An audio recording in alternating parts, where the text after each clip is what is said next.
Actionable Books interviews are candid conversations with the world's best business book authors. Here's our next author.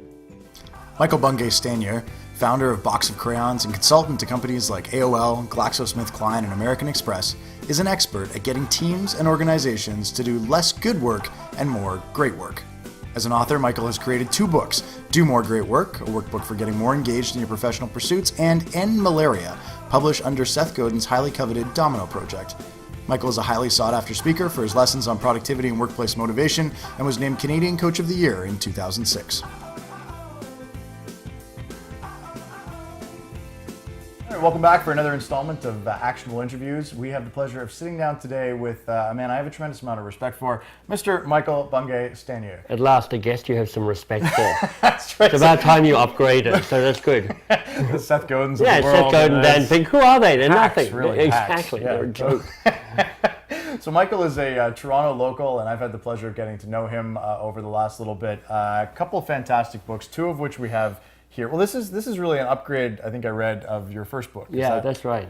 I mean, the story is I wrote a book called Find Your Great Work, self-published it, and then basically on the day of self-publishing, a New York publisher heard about it, asked me to send them a prototype. They went, we like it, we'll buy it, you don't have to do anything, which is publishing talk for you need to rewrite the whole book. So we then rewrote it, and we've been selling it for the last couple of years. It's been out, yeah. Yeah, it's fantastic. I'm really enjoying it. As you can see, I'm about halfway through it right now. You haven't read my book? What? I thought you had one standard to read my damn book. But okay, we'll make it work anyway. Full transparency here. That's where we go. But I'm really enjoying it. It's a neat book. This is it's called Do More Great Work. And you've got another book that I want to talk about in a few minutes here. But maybe for the audience, let's start off by defining, when you say do more great work, what is great work? Yeah, good question. I mean, people might have heard of a guy called Milton Glaser. If you're a graphic designer, you certainly have. He designed the I Love New York logo. Right. He wrote a book called Art is Work. It's actually the logo that appears over his studio door. Cool. It's not a great book. I mean, it's pictures, so if you like pictures, it's great. But he says something very interesting at the start. He says, look, everything you do basically falls into 3 buckets. It's either bad work, good work, or great work. And that's kind of the launch pad for this. So bad work is bureaucracy. It's mind-numbing, soul-crushing, life-denying. And if you work in an organization like a middle manager, or if you run your own business, you know that bad work just kind of keeps showing up. Your paperwork, the emails, all that stuff. You go, what am I doing? Why am I doing this? This is my life, and somehow I'm doing this. So that's bad work. Good work is best captured as your job description. Right? So it's productive, it's efficient, it's focused, it's moving things on. It's what David Allen would call getting things done. Mm-hmm. So it plays a really important role. But good work is all-consuming, particularly in these days of being hyper-connected. So you can spend your whole life trying to get on top of your good work.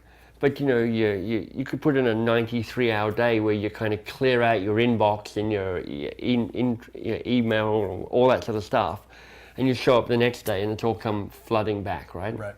So good work, important to do, but also a bit of a trap because we have too much of it, and it keeps us a little bit safe. It's when you're doing good work, even if you're busy and a little stressed, you're still kind of 6 out of 10 rather than really pushing it to a higher level. Right. And that's really what great work is about. Great work is the work that has meaning, it's the work that makes a difference, it's the work that has impact.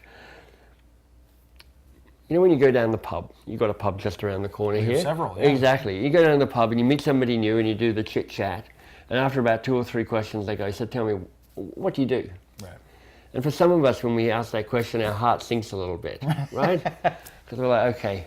So you kind of wind up your internal PR agent and you kind of give it the spin and you try and make your job sound a little bit better than it is. Right? That's good work. That's a good work moment. Uh-huh. But if you're working on something really cool, and they're like, so what are you up to? And you're like, God, well, let me tell you what I'm up to. It's awesome. Right. And you kind of scare them a little bit because you've got that light in your eyes. That's great work. Right. So it's both work that makes a difference and has an impact, and it's work that matters to you, that has meaning. And that's what great work is. And the basic philosophy of this book, or the hypothesis, is, look, people want to do more great work. Right. It's not changing everything and abandoning everything so you don't have no good work and no bad work. It's about shifting the levels a bit so you've got more of the stuff that matters and less of all this other stuff that doesn't.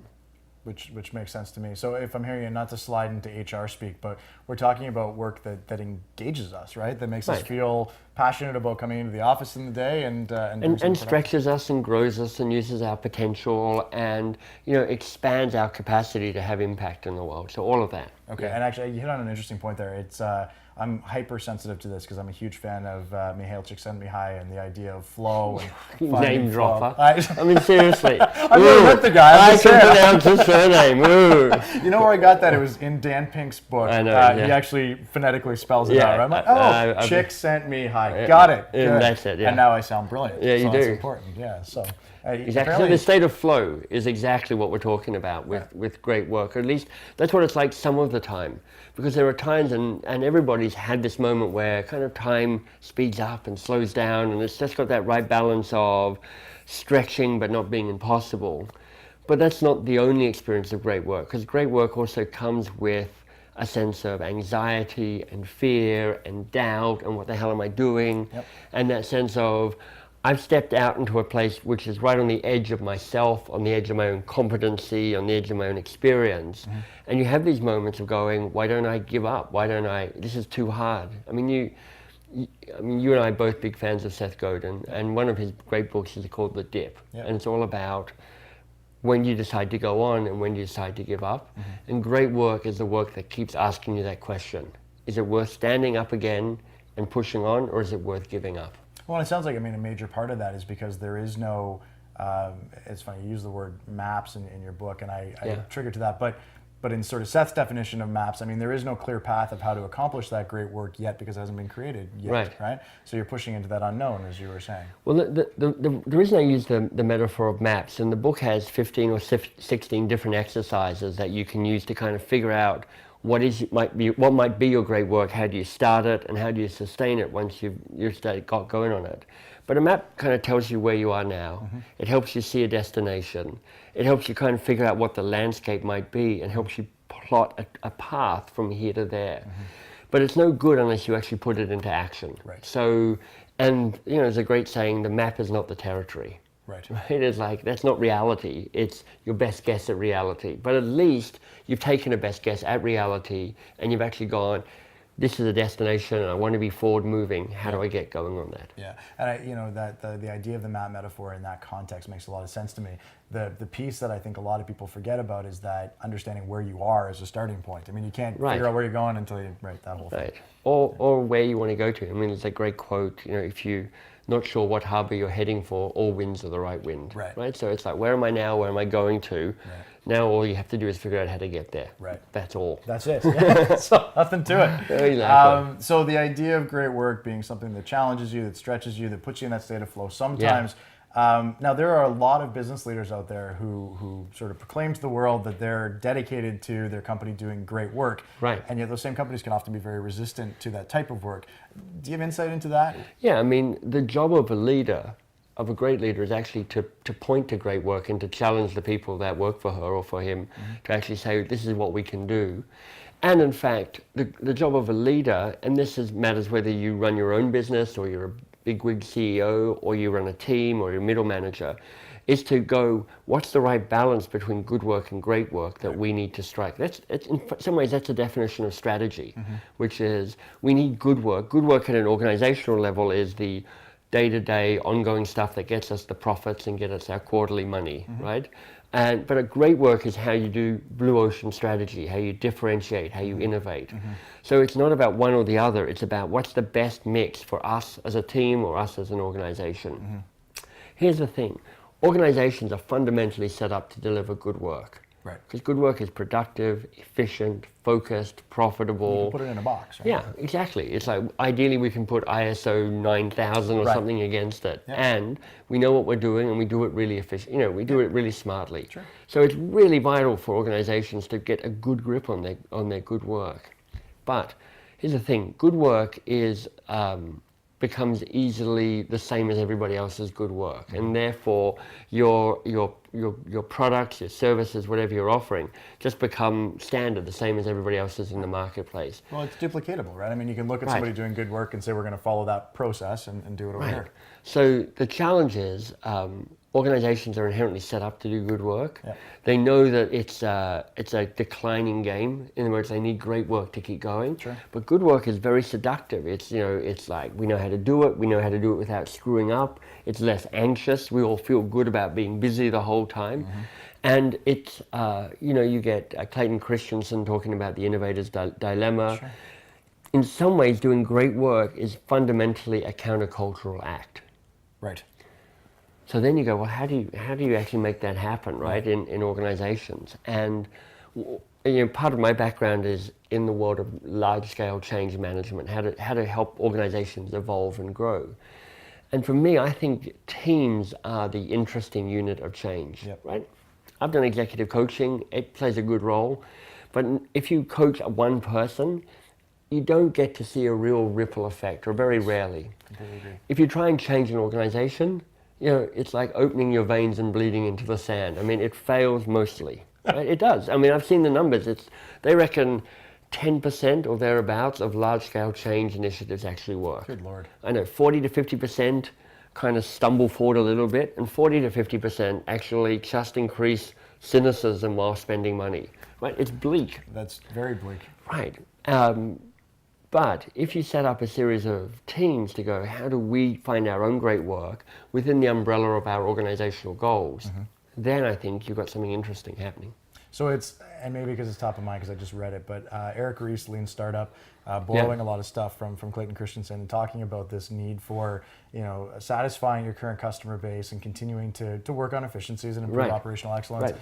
But having that dedicated, whether it's a specific team of people or a particular time of the week that's focused on that innovation, in his words, right? Right. How do you break your own model? Is there a tie between great work and innovation? Oh, definitely. Okay. I mean, great work, change, innovation, these are all calls to do great work. Because it's all about stepping out and going, how do we change the game? How do we have more impact? How do we do things that matter? Let's make things better. And the meaning part is really crucial, I think, in there.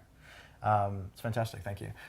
So you talk exercise number 1. I got through exercise number 1. I'm on exercise number 4, I think. We seem to be talking about exercise 1 a lot. I'm just saying. There are 15 of them. If we only get to exercise number 1 in this book, you'll have to read the book yourself and find out exercises you should read the book. to 15. You know what? I actually disagree. I don't think you should read this book. I think you need to actually work this book. I think you need to sit down with paper and pen. And I think that if you just read it, I think you'd be like, that's cool. But I think actually applying the ideas unlocks a lot. Well, here's the thing, and this is part of what's so great about your organization is you're trying to get people to engage with the ideas in books rather than just have them gathering dust on a bookshelf. Yes. The first chapter only being read, if that. And we won't comment on that. So, and I hate business books. I hate books in general, but business books in particular, where you open the book, you read the chapter list, and you go, yeah, I get it. Right. Or you read that first chapter and you see the model, and you go, the rest is 250 pages of fluff that some editor's kind of gone, yeah, you wrote a good Harvard Business Review article, let's kind of pad it out and sell it as a book. We can't charge $30 for that. We need more exactly. pages. Yeah, totally. So for me, one of the things I'm most proud of around this book is it's a lean book. There's not much fluff. I hope there's no fluff. Yeah. And it's designed to be worked. I'm a facilitator, and this is my attempt to have you self-facilitate to find your own path to do more great work. Yeah, I think it's great the way it's designed. What was the question? In exercise 1. I didn't get to it. We hit on me for not reading the book. What? You haven't read my book? I got it. Sorry. There's an exercise in there where you identify how much of your time is spent on bad work, good work, great work, and the idea of going from here's our current reality to here's an ideal reality. Yeah, nice. So first assumption would be let's cut out the bad work, let's cut out the good work. But I was wondering if we can actually turn good work into great work just through a shift in mindset. Yeah, you certainly can. In fact, I mean, I think there are basically 3 places you find your great work. One is a disaster. Okay. Something happens, it's a crisis, you rise to the challenge, and that's often a moment of great work. If you ask people to tell your great work stories, often they're telling a story of, I was pushed, and I stood my ground, or I took the leap, and you did something cool to rescue the moment. So disaster, great place to find your great work. The bad side is it involves a disaster. Right. It involves a crisis of some sort. The second place to look is delegation, right? Okay. You have a boss or a colleague who gets you enough, or you're lucky enough, and they just give you something and say, you should work on this, and you're like, God, this is awesome. This is kind of what I signed up for. It's exactly what I was hoping for. But the problem with both of those two is they're outside your control and sometimes outside your influence. Right. So the third place is the place that's interesting, and it's actually to go out and discover your great work. Mm-hmm. And you've seen those financial ads that, they pitching you mutual funds or 401k or something like that. And it's like, this is fantastic, look at the money you're going to make, it's going to be awesome. And then some guy comes on and really quickly goes, past performance is no indication of future performance, we may not make you any money after all, right? And it kind of, you're not quite sure what he's saying, but basically he's saying, we can't promise anything. Right, totally. But for me, your past performance, your past stories of great work, have the seeds of your future great work in them. Okay. So part of what I think you want to do is get a sense of who you are. What matters to you, what do you care about? And your past will tell you that if you take the time to look at it. If you do some of the exercises in the book, your past can tell you about that. And then I think your job is to look at what's currently on your plate and go, what can I take that's good work and amp it up to great work? Right. Because I think a lot of us in our working lives, we've got so much on our plate. What we're trying to do is just get through it all. Right. We're just like, I'm just trying to see the bottom of my in tray. I'm just trying to imagine what zero inbox actually means or looks like, right?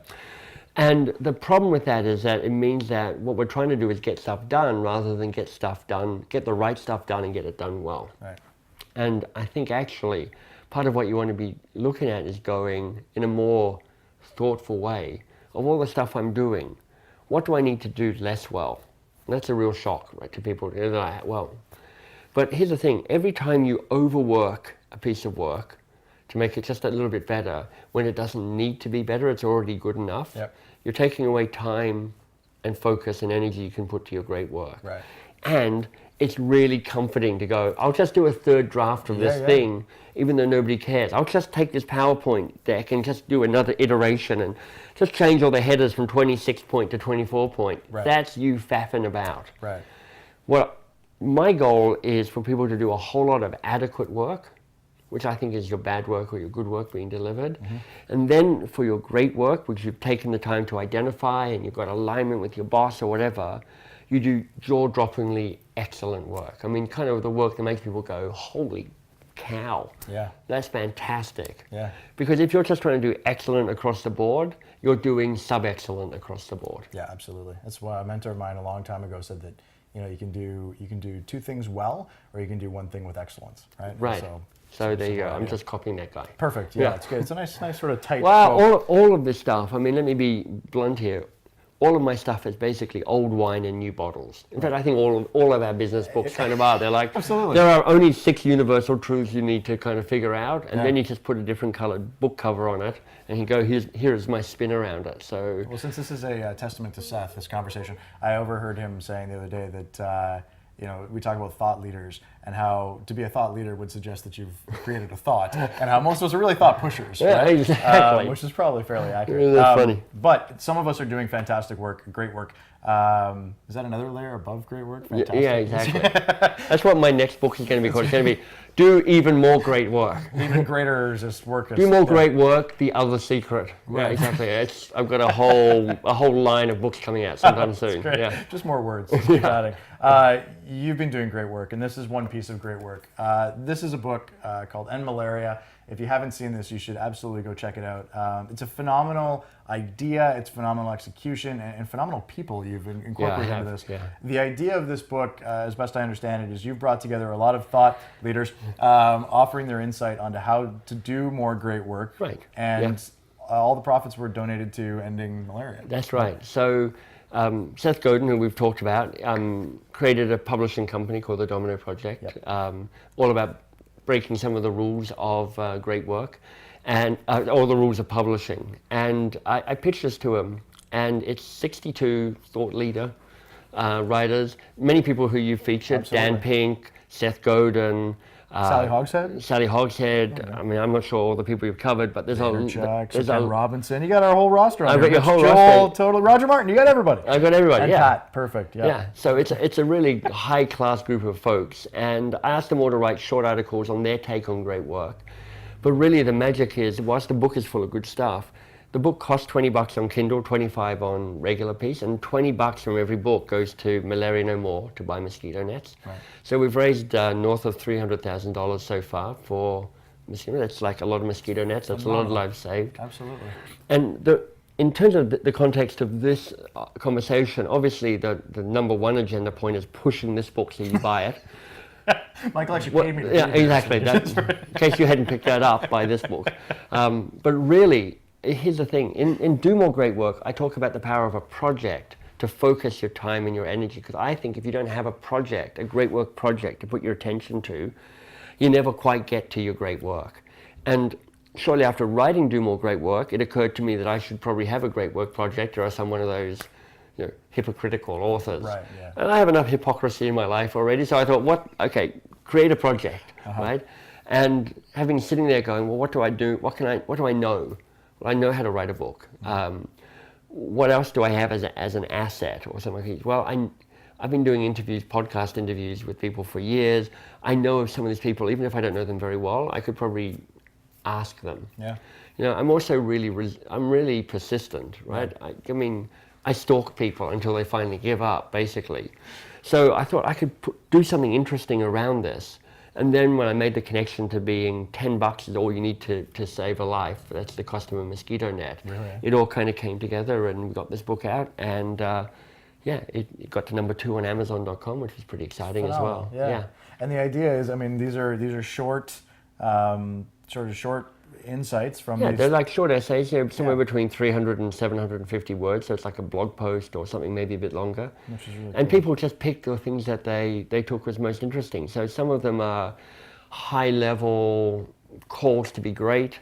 Some of them are really practical, like Patrick Lencioni, who we both know and like. He wrote about how to hold a virtual meeting and how to actually make that more useful. Right, so from the abstract to the tactical. Exactly. Which is neat. Now you've done kind of a neat thing in the structure of this. You were talking off camera about how there's sort of 3 elements to doing great work, and they're focus, courage, and resilience. Yeah, exactly. And that's the way you've broken up this book, which is kind of neat. Maybe you want to talk to those 3 and. Yeah, so focus, courage, and resilience is the 3 core attributes, if you like, to be able to do more great work. Mm-hmm. Focus is, and we've talked a bit about this already, knowing yourself, like what do I care about, what matters to me, and focus on where are there opportunities to do great work, where can I find it in my current life, how do I amplify good work to make it great work. So that's focus. But knowing what your great work might be isn't enough. Obviously there's a gazillion people who, for instance, want to write a book and have never quite got around to writing a book. Right. So you need to take courage to take the first step. And the reason I call it courage connects to this point about it being countercultural, because as soon as you walk down the path of great work, you start meeting resistance. Mm-hmm. People going, you shouldn't do that, or hey, you're expected to do this, not this, or who do you think you are? What are you talking about? And it takes courage to take that first step. That's Seth and the Dip and all of that sort of stuff. Stephen Pressfield, right? Well, exactly. Yeah. Yep, one of the contributors to this book as well. Nice. Yep. Yeah, you got. And then there's resilience, because on any path of doing great work, you stumble, you fall, you get lost, you want to give up. We talked a bit about that as well, that the anxiety and uncertainty of doing great work. And you have to make the choice as to, do I just lie on the path, or do I choose to stand up and get going and keep moving again? And resilience is what gets you across the line. Because believe you me, when you're writing a book or you're doing your great work, there's many times you go, what would be easier? Not. Anything would be easier than this. And certainly going, this is too hard, I'll drop my standards, I'll give up on it, I'll delegate it, I'll pretend I never started it. Right. So resilience is what allows you to see it through and get across the finish line. So we talk a lot through some of the summaries we've done and interviews about that, the first part, the focus, and a little bit about the courage. I think the resilience could do with some points. We've got some phenomenal people watching this that are doing some neat projects. Any tips or thoughts on how to continue, how to keep pushing through that resistance? Yeah, I think I mean, there's so much good source material out of there. So let me point to some of the authors I know and like, because knowing that these are folks who are readers and like books. Charles Duhigg has just got a new book out called The Power of Habit. Okay. Oh, and fantastically well written book. I mean, not only is it full of interesting and useful stuff, but it's actually really well written. I mean, you laugh out loud as you're reading it. And I think it's very useful for you to understand how do you build a habit. And lots of us attempt to change our behavior with a habit, and in fact that's not the right place to put the emphasis. If a habit is your cue that triggers the behavior and the reward you get, what you really want to be looking at to influence your behavior and your habit is what's the cue that triggers me and what's the reward, because you get that sorted out and you get to change the behavior in the way that you want. That makes sense. So I think that's fantastic. Tony Schwartz written what is the name of his book? I think it's How to Be Excellent at Anything. Along those lines, which is, slightly hyperbolic. Right. But he has he and a colleague started the Corporate Athlete many years ago, and he basically says 4 places to focus: your physical health, your emotional health, your intellectual health, and your spiritual health.